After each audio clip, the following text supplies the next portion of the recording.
There are places people call home, but in reality, they are just spots to keep us from sleeping on the street. Episode 1. The room wasn't big. Actually, it wasn't enough to be called a room. 6 people shared it. 1 living area, 2 old mattresses, 1 torn sofa. I slept right next to the fridge. Every time it opened or closed at night, I woke up. Nobody stayed there because they liked it. It's just that no one had enough money to go anywhere else.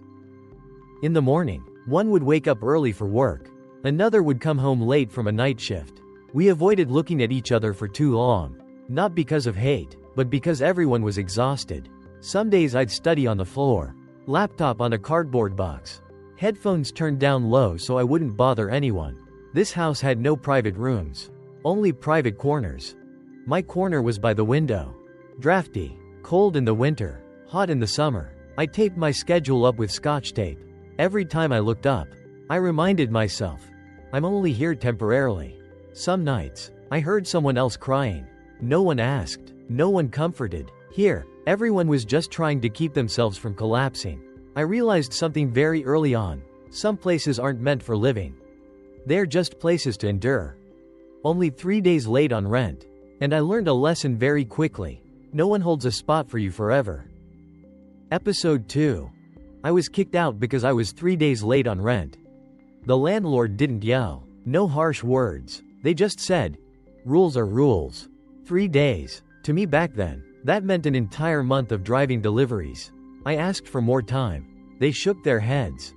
That night, I packed my things. Not much. Clothes, laptop, a few books. I wasn't angry. I just felt weightless. Leaving the house, I stood in the hallway. Yellow lights, silence. For the first time in my life, I didn't know where I would sleep tonight. I texted a few people. No one replied right away. I couldn't blame them. Everyone has their own problems. I put my things in the car, sat in the driver's seat, closed the door. Inside the car, I turned on the heater. Not warm enough, but enough to stop the shivering. I looked in the rearview mirror. Saw myself differently. Not sad, just awake. I understood. Here, no one holds a spot for you forever. There are nights you don't dare to sleep soundly. Not because of bad dreams, but because you're afraid you won't know where you are when you wake up. Episode 3. Winter in America is no joke. The first night sleeping in the car, I wrapped my coat tight around my neck. I could see my breath. I parked in a public lot. Not too dark, not too bright. The sound of cars in the distance. Wind whistling through the glass. I didn't dare sleep deeply. Just napped in bits and pieces. Afraid of someone knocking on the door. Afraid of being asked for papers. Morning came. I woke up early. Drove to the school gym. Showered. Warm water ran down my shoulders. I stood there for a long time, as if trying to hold on to the feeling that I was still okay. After that, I went to class. Sat there like any other student. No one knew where I slept last night. In the middle of the lecture, I took notes. My hands shook slightly. Not from the cold, but from the lack of sleep. Sometimes, I asked myself, what am I doing? But then I remembered the tuition. The empty pig bank. The delivery shifts. I didn't have many choices. Only to keep going. That night, I went back to the car. Sat still. No music. I looked up at the sky. Saw a few stars. Not very beautiful, but enough to know I was still here. Sometimes, going to school isn't as hard as trying to look like someone who is doing okay. Episode 4. After a few nights in the car, I picked up a new habit. Wake up early. Drive to the school gym. Not to work out, just to shower. I carried a small backpack.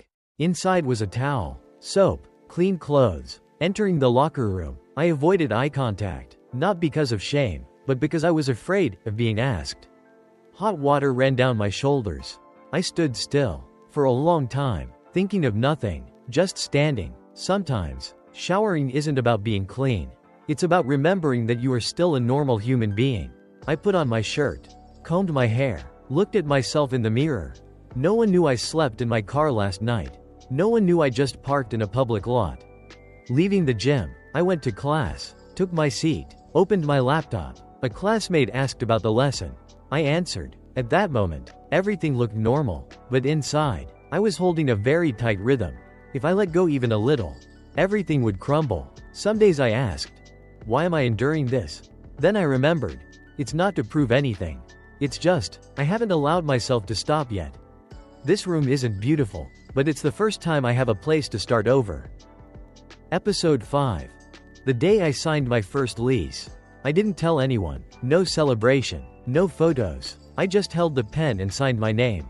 The room was small, white walls, nothing inside, no bed, no table, no chair. That night, I brought my backpack, entered the room, closed the door, sat on the floor.